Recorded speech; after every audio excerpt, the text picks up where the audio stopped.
झूठी इज्जत और बेईमानी गैरत ने मुझ जैसे कई कंदीलों को वक्त से पहले बुझा दिया। संभलने और बदलने का जो हक खुदा ने मुझे दिया था वो आपने छीन लिया। मैं माशरे के लिए खराब थी, लोगों के इखलाक के लिए खतरा थी। मैं जैसी भी थी आपकी दुनिया से चली गई।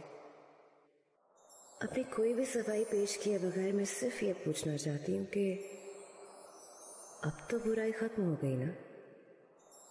लोगों के इखलाक भी बच गए। माशरा, उसका क्या हुआ? माशरा ठीक हो गया?